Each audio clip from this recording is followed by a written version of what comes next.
Hi ಎಲ್ರಿಗೂ ನಮಸ್ಕಾರ. ನಾನು ನಿಮ್ಮ ಪೂರ್ಣಿಮಾ. ತುಂಬ ಜನ ಕೇಳಿದ್ರಿ ಬೆಸ್ಟ್ ಬುಕ್ ಸಜೆಸ್ಟ್ ಮಾಡಿ ಓದೋಕೆ ಅಂತ ಹೇಳಿ. ಪ್ರತಿ ಸತಿನೂ ಹೇಳ್ತಿರ್ತೀನಿ, ಪ್ರತಿ ವಿಡಿಯೋ ಮಾಡಿದಾಗಲೂ ಹೇಳ್ತಿರ್ತೀನಿ ಆ ಪುಸ್ತಕದ ವಿಶೇಷತೆ ಏನು, ಕೊಂಡ್ಕೊಳ್ಬೇಕಾ ಬೇಡವಾ ಅಂತ ಹೇಳಿ. ಯಾಕಂದ್ರೆ ಅದು ಕೊಂಡ್ಕೊಳಕ್ ಅರ್ಹ ಅಲ್ಲ ಅಂತ ಅನ್ಸಿದ್ರೆ ನಾನು ಅದು ಪ್ರಮೋಟೇ ಮಾಡಲ್ಲ ಫಸ್ಟ್ ಆಫ್ ಆಲ್. ಯಾಕಂದ್ರೆ ನಾನು ನೋಡಿ ಇನ್ನೊಂದು 4 ಜನ ಪುಸ್ತಕ ತಗೊಳ್ಳೋವಾಗ ಎಂಥ ಪುಸ್ತಕ ಸಜೆಸ್ಟ್ ಮಾಡಿದ್ರಪ್ಪ ಅಂತ ಅನ್ಕೊಂಡ್ಬಾರ್ದು ಯಾರು. ಪುಸ್ತಕ ಓದಿದ ಮೇಲೆ ಒಂದು ಸ್ಯಾಟಿಸ್ಫ್ಯಾಕ್ಷನ್ ಇರ್ಬೇಕು ನಿಮಗೆ ಅಂತ ಹೇಳಿ ತುಂಬ ಜನ ಕೇಳಿದ್ರಿ.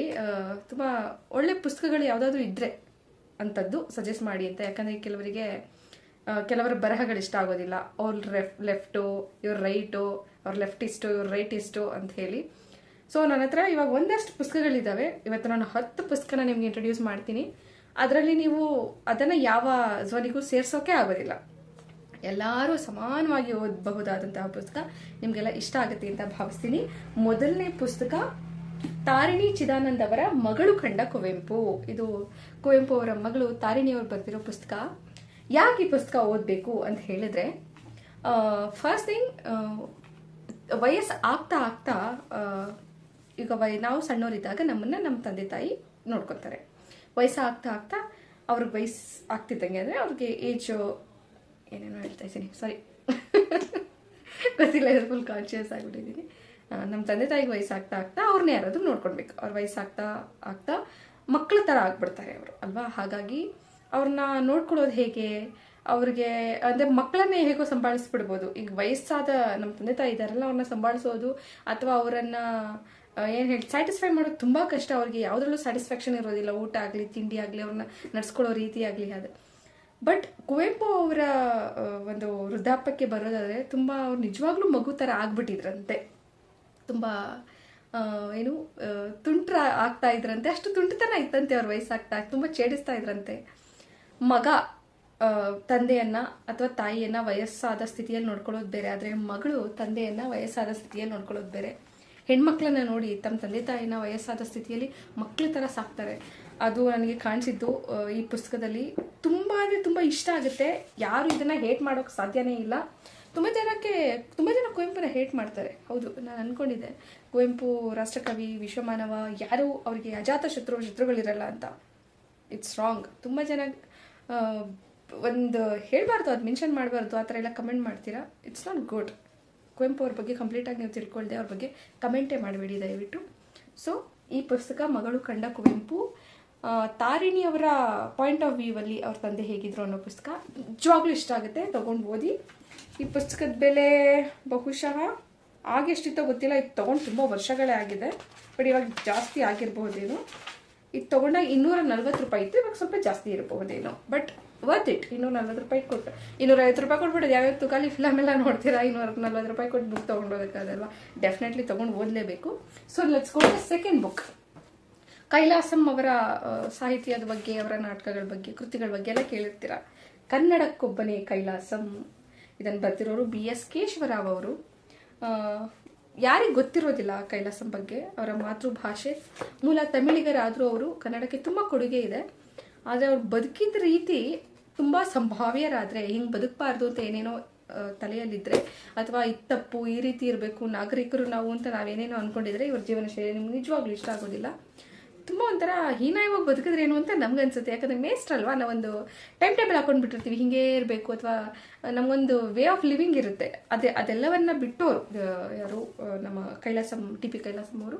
ಅವ್ರ ಬಗ್ಗೆ ಇರುವಂತಹ ಪುಸ್ತಕ ಓದಿ ನಿಮ್ಗೆ ನಿಜವಾಗ್ಲೂ ಇಷ್ಟ ಆಗುತ್ತೆ. ಒಂಥರ ಅಯ್ಯೋ, ಯಾಕೆ ಈ ಮನುಷ್ಯ ಇಷ್ಟು ಜ್ಞಾನ ಇತ್ತು, ಇಷ್ಟು ಒಳ್ಳೆ ಅವ್ರಿಗೆ ಟ್ಯಾಲೆಂಟ್ ಇತ್ತು, ಆದ್ರೂ ಹಿಂಗೆ ಹೀನಾಮಾನವಾಗಿ ಬದುಕಿದ್ರಲ್ಲ ಅಂತ ಅನ್ಸುತ್ತೆ. ಒಂದೊಂದು ಕಡೆ ಸಿಟ್ಟು ಬರುತ್ತೆ ನಿಮಗೆ. ಸೊ ಮತ್ತೊಂದು ಪುಸ್ತಕ ಕನ್ನಡಕ್ಕೊಬ್ಬನೇ ಕೈಲಾಸಂ, BS ಕೇಶವರಾವ್ ಅವರು ಬರೆದಿರೋ ಪುಸ್ತಕ. ಇಟ್ಸ್ ಕೊಡು ಥರ್ಡ್ ಬುಕ್, ಅನುರಣನ. ಇದು ಡಾಕ್ಟರ್ TS ಚೆನ್ನೇಶ್ ಅವರದ್ದು. ಮಕ್ಕಳಿಗೆ ಸೈಂಟಿಫಿಕ್ ಟೆಂಪರ್ಮೆಂಟ್ ಬೆಳಿಬೇಕು ಅಂತಂದ್ರೆ ಈ ಪುಸ್ತಕ ನಿಜವಾಗ್ಲೂ ಮಸ್ಟ್ ಅಂಡ್ ಶುಡ್ ಓದಿಸ್ಲೇಬೇಕು.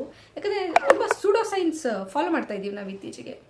ಹೇಗೆ ಅಂತಂದ್ರೆ ಸಗಣಿಯಲ್ಲಿ ಔಷಧಿ ಗುಣ ಇದೆ, ಗಂಜಲದಲ್ಲಿ ಔಷಧಿ ಗುಣ ಇದೆ, ಅದನ್ನೆಲ್ಲ ಕುಡಿಸ್ಬೇಕು, ಅದು ಏನೇನೋ ವಾಸಿ ಆಗುತ್ತೆ ಅಂತ ನಾವು ಮೌಢ್ಯಗಳೊಳಗಡೆನೆ ಬದುಕ್ತಾ ಇದ್ದೀವಿ ನಾವಿನ್ನು. ಹಾಗಾಗಿ ಯಾವುದು ತಪ್ಪು, ಯಾವುದು ಸರಿ, ಯಾವುದು ನಿಜವಾದ ಸೈನ್ಸ್, ಯಾವುದು ಸೂಡೋ ಸೈನ್ಸ್ ಅಂತ ಗೊತ್ತಾಗಬೇಕಾದ್ರೆ ಡಾಕ್ಟರ್ ಚೆನ್ನೇಶ್ ಇವರು ಫಾರಿನ್ ರಿಟರ್ನ್, ಇಂಡಿಯನ್ ಆರಿಜಿನ್. ಅವರು ವಿಜ್ಞಾನಿಗಳಾಗಿದ್ರು, ಒಬ್ರು ಸೈಂಟಿಸ್ಟು, ಅವರು ಬರೆದಿರುವಂತಹ ಪುಸ್ತಕ ತುಂಬ ಚೆನ್ನಾಗಿದೆ. ಒಂದಷ್ಟು ಕ್ಯೂರಿಯಸ್ ಆಗಿರುವಂಥ ಸಂಗತಿಗಳಿದ್ದಾವೆ.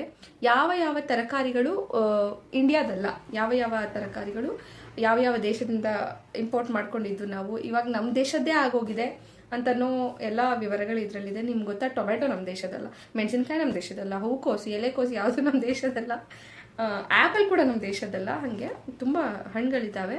ಅದರೆಲ್ಲದರ ಡೀಟೇಲ್ಸ್ ಇದರಲ್ಲಿದೆ. Let's go to third book. ನನ್ನ ಮೋಸ್ಟ್ ಫೇವ್ರೆಟ್ ಪರ್ಸನ್ ಅಂತಂದರೆ ಅದು ಪಿ ಲಂಕೇಶ್ ಅವರು. ಇದು ಪಿ ಲಂಕೇಶ್ ಅವರ ಸಮಗ್ರ ಕೃತಿಗಳ ಸಂಗ್ರಹ. ಅವ್ರು ಬರೆದಿರೋ ಅಷ್ಟೂ ಕಥೆಗಳನ್ನು ಈ ಒಂದು ಸಂಗ್ರಹದಲ್ಲಿ ಇಂದಿರಾ ಲಂಕೇಶ್ ಅವರು ತುಂಬ ಚೆನ್ನಾಗಿ ಜೋಡಿಸ್ಕೊಟ್ಟಿದ್ದಾರೆ. ತುಂಬ ಬ್ಯೂಟಿಫುಲ್ ಬುಕ್ ಇದು. ಇದರ ಬೆಲೆ 700 ರೂಪಾಯಿ. ಇವಾಗ ಇನ್ನೂ ಸ್ವಲ್ಪ ಜಾಸ್ತಿ ಇರಬಹುದೇನೋ, ಯಾಕಂದರೆ ನಾನು ತಗೊಂಡಿದ್ದನ್ನು 3-4 ವರ್ಷ ಆಗಿರಬಹುದು. ಪಿ ಲಂಕೇಶ್ ಅವರ ಸಮಗ್ರ ಕಥೆಗಳು ಸಕ್ಕತ್ತಾಗಿದೆ. ಇದರಲ್ಲಿ ಎಷ್ಟೋ ಕಥೆಗಳನ್ನು ನೀವು ಟೆಕ್ಸ್ಟ್ ಆಗಿ ಓದಿರ್ತೀರಾ ಕಾಲೇಜ್ಗಳಲ್ಲಿ ಅಥವಾ ಸ್ಕೂಲ್ಗಳಲ್ಲಿ. But beautiful book, worth it. ನೀವು 700-800 ರೂಪಾಯಿ ಕೊಟ್ಟು ಓದಿದ್ರು ಒಂದು ಒಳ್ಳೆ ಪುಸ್ತಕ ತಗೊಳ್ಳಿ. ಸಮಗ್ರ ಕಥೆಗಳು, ಇವರ ಧರ್ಮಪತ್ನಿ ಇಂದಿರಾ ಲಂಕೇಶ್ ಅವರು ಬಿಡುಗಡೆ ಮಾಡಿರುವಂತಹ ಪುಸ್ತಕ. ನೆಕ್ಸ್ಟ್ ಒನ್, ದೇವನೂರು ಮಹಾದೇವ ಅವರ ಎದೆಗೆ ಬಿದ್ದ ಅಕ್ಷರ. ಜಾತಿ ಪದ್ಧತಿ ಇನ್ನೂ ಎಷ್ಟು ಜೀವಂತವಾಗಿ ಉಸಿರಾಡ್ತಾ ಇದೆ ನಮ್ಮ ದೇಶದಲ್ಲಿ. ಇನ್ನು ಹಿಂಗಿನಾಮಾನವಾಗಿ ನಡ್ಸ್ಕೋತೀವಿ. ಜಾತಿ ಹೆಸರಲ್ಲಿ ಒಬ್ಬ ಮನುಷ್ಯನನ್ನ ದ್ವೇಷ ಮಾಡ್ತೀವಿ. ಜಾತಿ ಹೆಸರಲ್ಲಿ ಒಬ್ಬ ಮನುಷ್ಯನನ್ನ ದೇವಸ್ಥಾನದಿಂದ ಆಚೆ ಇಡ್ತೀವಿ, ಮನೆಯಿಂದ ಆಚೆ ಇಡ್ತೀವಿ. ಸೊ ಅವರ ಒಳಮರ್ಮ ಅಥವಾ ಒಳಗೊಳಗಡೆನೆ ಅನುಭವಿಸ್ತಿರ್ತಾರಲ್ಲ, ಅದರೆಲ್ಲದ್ರ ಬಗ್ಗೆ ಇರುವಂತಹ ಪುಸ್ತಕ. ಎಷ್ಟೋ ಕಡೆ ಅತ್ತೆ ಬಿಟ್ಟಿದ್ದೀನಿ ನಾನು. ದಯವಿಟ್ಟು ಇದೊಂದು ರಿಕ್ವೆಸ್ಟು, ಯಾವ ಮನುಷ್ಯನನ್ನು ಜಾತಿ ಅಥವಾ ಧರ್ಮದ ಆಧಾರದಲ್ಲಿ ಹೀಯಾಳಿಸ್ಬೇಡಿ ದಯವಿಟ್ಟು.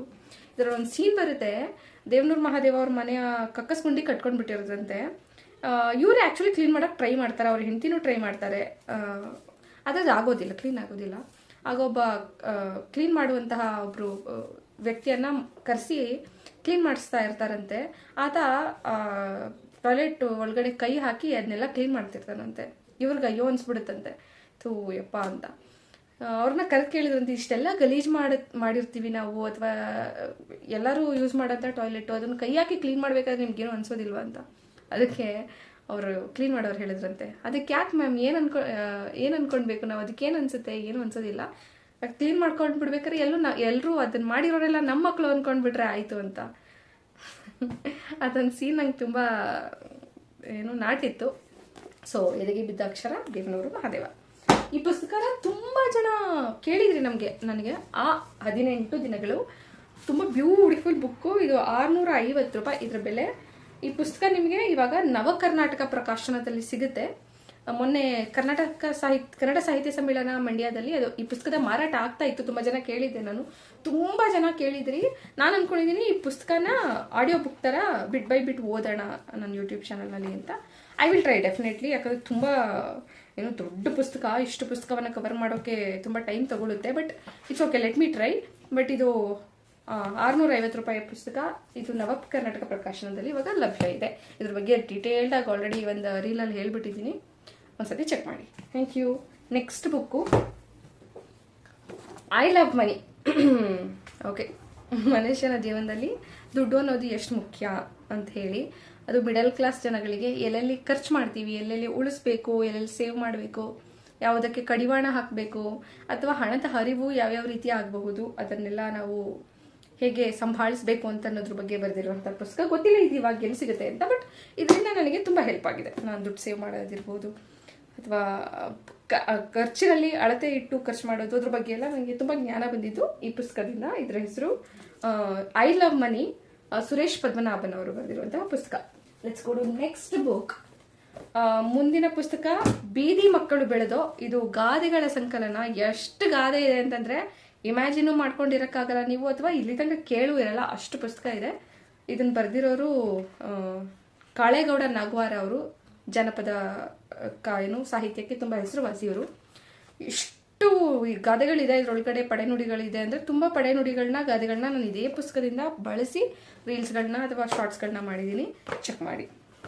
ನೆಕ್ಸ್ಟು ಮತ್ತೆ ಕುವೆಂಪು ಅವರ ಶೂದ್ರ ತಪಸ್ವಿ ಮತ್ತು ಸ್ಮಶಾನ ಕುರುಕ್ಷೇತ್ರ. ಇದ್ರ ಬಗ್ಗೆ ಕೂಡ ಡೀಟೇಲ್ ಆಗಿ ಒಂದು ಶಾರ್ಟ್ಸ್ ಮಾಡಿದೆ. ಮುಂದಿನ ದಿನಗಳಲ್ಲೂ ಶಾರ್ಟ್ಸ್ ಮಾಡೋಕೆ ಟ್ರೈ ಮಾಡ್ತೀನಿ, ಅಥವಾ ರೀಲ್ಸ್ ಮಾಡೋಕೆ. ಮಸ್ಟ್ ಅಂಡ್ ಶುಡ್ ಎಲ್ಲರೂ ಓದಬೇಕಾಗಿರುವಂತಹ ಪುಸ್ತಕ ಶೂದ್ರ ತಪಸ್ವಿ ಮತ್ತು ಸ್ಮಶಾನ Kurukshetra. Last but not the least, ನನ್ನ ಮೋಸ್ಟ್ ಫೇವ್ರೆಟ್ ಬುಕ್ ಇದು. ಇದನ್ನ ನಾನು ತುಂಬ ಜನಕ್ಕೆ ಸಜೆಸ್ಟ್ ಕೂಡ ಮಾಡಿದ್ದೀನಿ, ಯಾರಾದ್ರೂ ಒಳ್ಳೆ ಬುಕ್ ಬೇಕು ಮೇಡಮ್ ಅಂತ ಕೇಳಿದಾಗ. ಪುಸ್ತಕದ ಹೆಸರು ಇರುವುದೆಲ್ಲವ ಬಿಟ್ಟು, ಬರ್ತಿರೋರು ಪ್ರಕಾಶ್ ರಾಜ್ ಅವರು. ಒಬ್ಬ ಸಾಹಿತಿಯಾಗಿ, ಒಬ್ಬ ನಟನಾಗಿ ಅಲ್ಲದೆ, ನಿರ್ದೇಶಕನಾಗಿ ಅಲ್ಲದೆ, ನಿರ್ಮಾಪಕನಾಗಿ ಅಲ್ಲದೆ, ಒಬ್ಬ ಭಾವಜೀವಿಯಾಗಿ ತನ್ನ ಬದುಕನ್ನು ತಾನು ಹೇಗೆ ಬದುಕ್ತಾ ಇದ್ದೀನಿ ಅಥವಾ ತನ್ನ ಸುತ್ತಮುತ್ತಲಿರೋರು ಹೇಗೆ ಬದುಕ್ತಾ ಇದ್ದಾರೆ ಅದನ್ನ ನೋಡಿ ನಾನು ಹೇಗೆ ಬದುಕ್ತಾ ಇದ್ದೀನಿ ಅಂತ ಬರೆದಿರುವಂಥ ಪುಸ್ತಕ. ಇದನ್ನ ನಾನು ತುಂಬ ಸತಿ ಹೇಳಿದೀನಿ, ಪ್ರಕಾಶ್ ರಾಜ್ ಸರ್ ನಿಮಗೆ ಯಾಕೆ ಈ 2 ಪುಸ್ತಕಕ್ಕೆ ನಿಲ್ಲಿಸ್ಬಿಟ್ರಿ, ಒಂದು ಅವರವರ ಭಾವಕ್ಕೆ, ಒಂದು ಇರುವುದೆಲ್ಲವ ಬಿಟ್ಟು, 2 ಸಖತ್ ಪುಸ್ತಕಗಳು, ತುಂಬ ಚೆನ್ನಾಗಿರುವಂತಹ ಪುಸ್ತಕಗಳು, ಯಾಕೆ 2 ಪುಸ್ತಕ ನಿಲ್ಲಿಸ್ಬಿಟ್ರಿ ಅಂತ ಹೇಳಿ. ನಿಮ್ಮಿಂದ ಇನ್ನೊಂದಷ್ಟು ಪುಸ್ತಕಗಳು ಬರಲಿ ಅಂತ ಎಕ್ಸ್ಪೆಕ್ಟ್ ಮಾಡ್ತಾ ಇರ್ತೀವಿ. ದಯವಿಟ್ಟು ಪುಸ್ತಕಗಳನ್ನು ಬರೀರಿ. And this is the last book, 10ನೇ ಪುಸ್ತಕ ಇರುವುದೆಲ್ಲವ ಬಿಟ್ಟು. ಇದಿಷ್ಟು 10 ಪುಸ್ತಕಗಳು ನನಗೆ ತುಂಬ ಇಷ್ಟ ಆಗಿರುವಂಥದ್ದು. ಯಾರು ಲೆಫ್ಟು ರೈಟು ನಾನು ಇವ್ರ ಬುಕ್ ಓದಲ್ಲ ಅವ್ರ ಬುಕ್ ಓದಲ್ಲ ಅಂತ ಏನೇ ನಿಮ್ಮ ಪೂರ್ವಗ್ರಹ ಪೀಡೆಗಳನ್ನ ತಲೆಗಳಲ್ಲಿ ತುಂಬಿಕೊಂಡಿರ್ತೀರೋ ಅದಷ್ಟನ್ನು ಕಿತ್ತಾಕಿ ಓದಲೇಬೇಕಾದಂಥ ಪುಸ್ತಕಗಳು. ದಯವಿಟ್ಟು ಟ್ರೈ ಮಾಡಿ. Thank you.